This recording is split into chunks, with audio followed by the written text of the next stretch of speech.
Assalamualaikum warahmatullahi wabarakatuh. Selamat siang, salam sejahtera untuk kita semua. Salam rayu, salam untuk saudara semua yang ada di dalam maupun di luar negeri. Mudah-mudahan berbahagia. Sedang yang sakit mudah-mudahan cepat sembuh. Yang bekerja mendapat rezeki yang banyak dan berkah. Kekalahan timnas atas Jepang dengan skor telak 4-0 tidak dipungkiri masih terasa sakit di hati.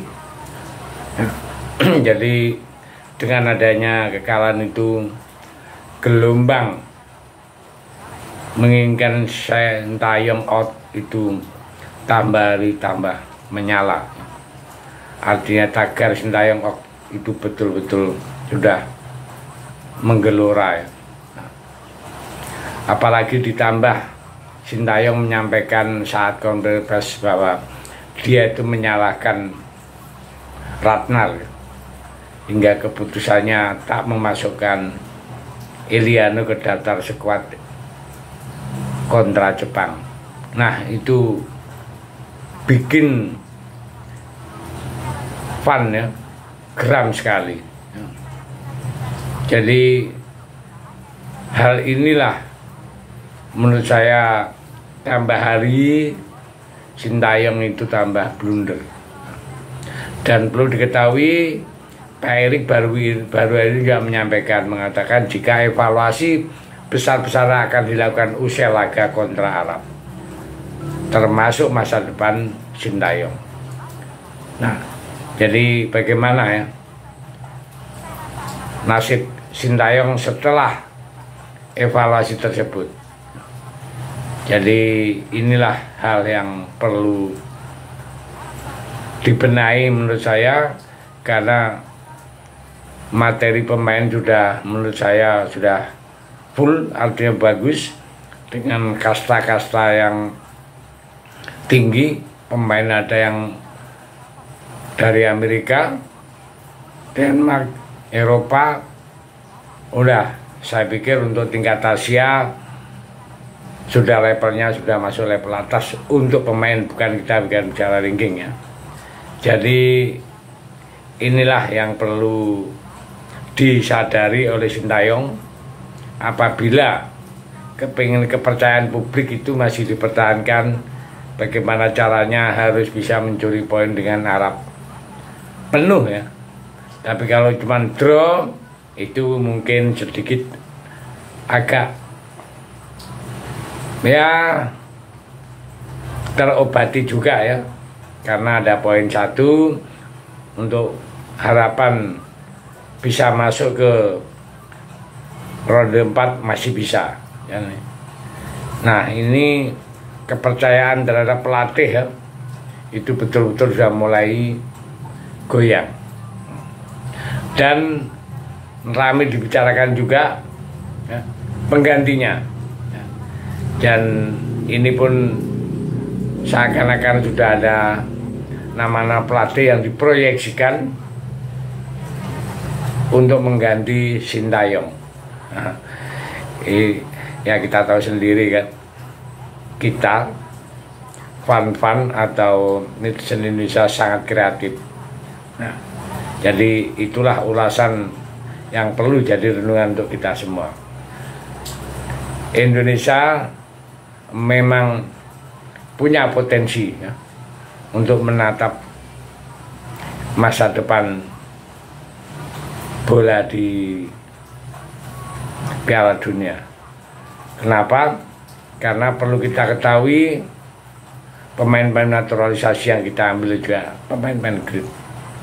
Dan yang sangat penting kita pahami adalah pengorbanannya. Pengorbanan para pemain naturalisasi itu tidak sedikit. Dia benar-benar melepaskan warga negara mereka dan dia memilih Indonesia dengan segala risiko. Mau cedera, mau kecapean, melepas paspor yang pada intinya di negaranya mendapat privilege yang banyak. Nah, ini. Dan di sini tidak dipakai. Itu salah satu contohnya Iliano. Nah, saat melawan Jepang, Eliano nggak dipasang itu semua itu sudah mengkritik habis-habisan. Contoh ya, Coach Justin itu saking emosi. Padahal Coach Justin itu dari dulu dia adalah pembela Sintayong luar biasa.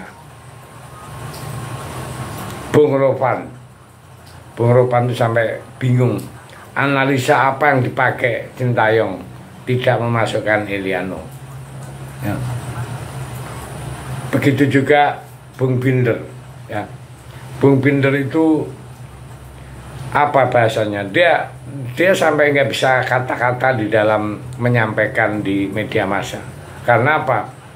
Ya dari segi manapun Eliano itu masih di atas rata-rata dari pemain-pemain Liga 1 dan teman-temannya yang main di abroad ya, contohnya kayak Marcelino, Pratama Arhan.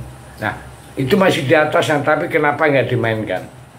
Nah, dalam hal inilah menurut saya Sintayong itu betul-betul terjadi blunder yang sangat besar.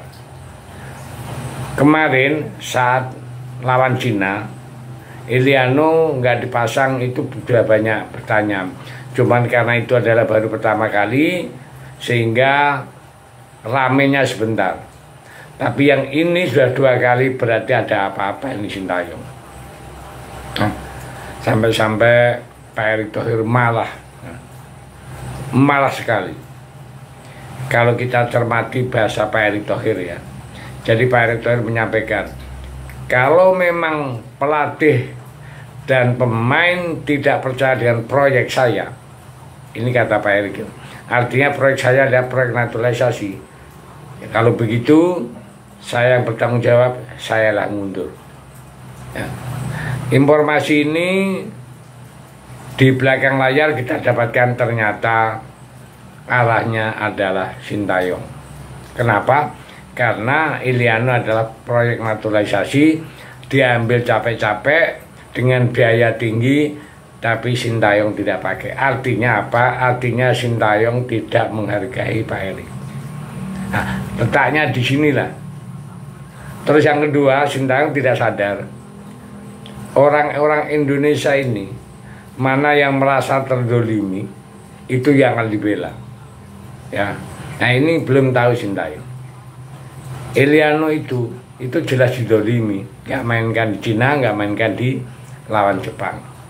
Dan dia dengan welcome, dengan senyum walaupun hatinya berat, kita yang melihat itu miris, sakit hati, kasihan. Nah, jadi intinya pertaruhan kalau Sintayong gagal melawan Arab, game over. Terima kasih, merdeka.